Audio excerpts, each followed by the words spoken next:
What if the safest real estate market in the world was never safe at all? What if the place everyone called a financial paradise was quietly building pressure beneath the surface? Because for years, Dubai didn't just grow, it exploded.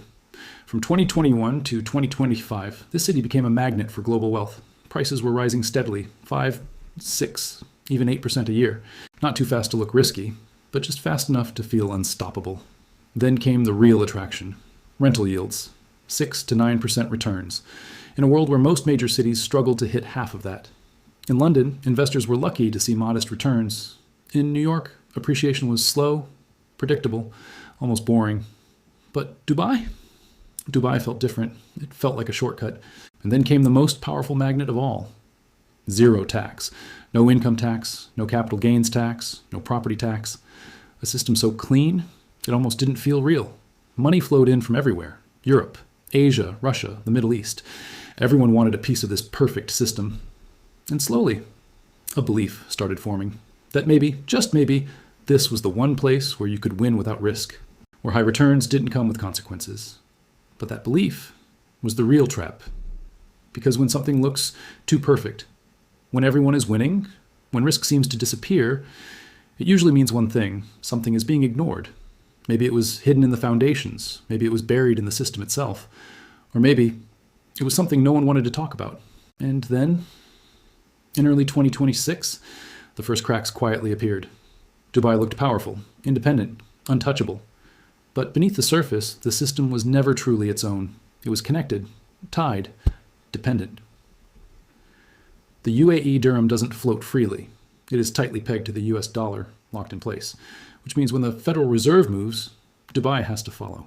And when interest rates rise in the United States, they rise in Dubai too, no matter what the local economy actually needs. Suddenly, borrowing becomes expensive. Mortgages tighten.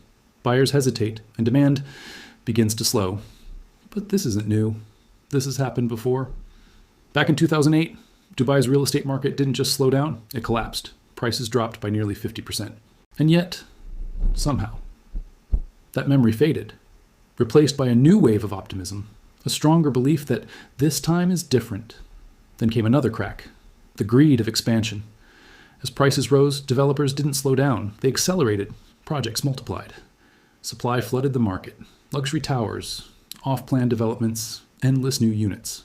But demand wasn't infinite, because this market depends heavily on outsiders, foreign investors, global capital.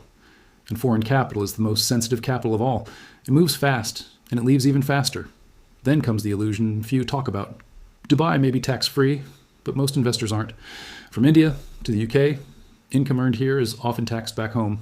So the zero tax paradise isn't truly zero for everyone. And then the final crack begins to form. Liquidity. Because owning $1 million property doesn't mean you can sell it when you want. High value doesn't mean high demand. And in a slowing market, buyers disappear first.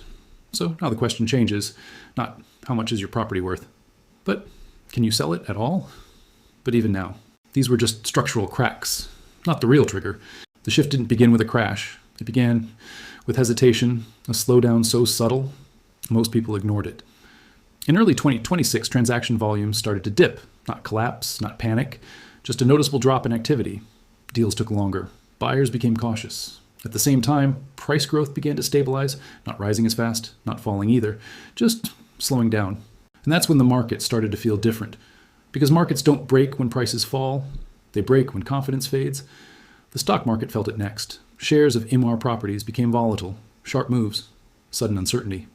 And then came the external pressure. Geopolitical tension across the region began rising, not direct conflict, but enough to shake perception. Because Dubai doesn't operate in isolation, it exists in a region where stability is always being tested, and perception is everything. Then another pressure point started tightening. Air travel, tourism, global mobility. Dubai depends on movement, investors flying in, expats relocating, tourists spending.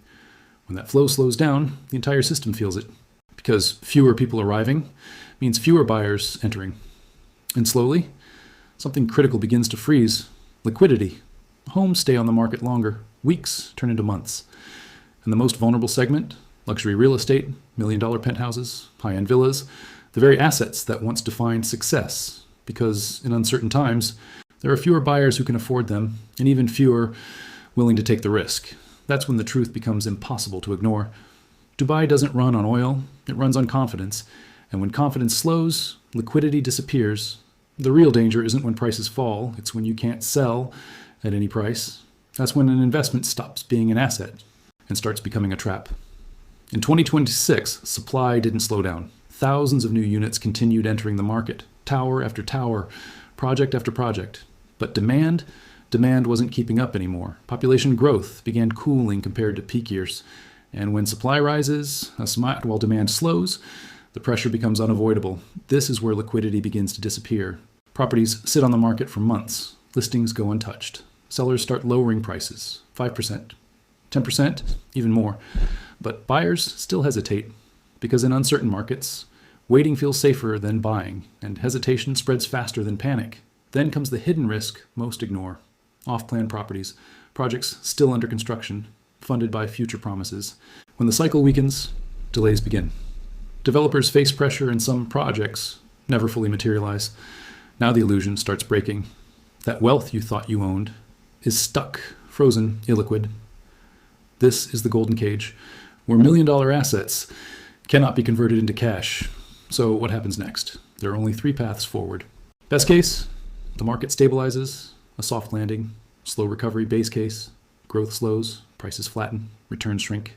Worst case, external shocks hit, global pressure, regional instability, and a sharp correction follows.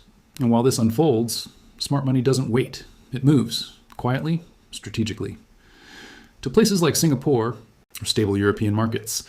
Because real wealth isn't just about returns. It's about flexibility, control, survival. And that leads to the final lesson. Liquidity is more important than profit. Diversification is no longer optional. It's protection. Because in the end, an asset is not defined by its price, but by how fast you can turn it into cash when you need it most.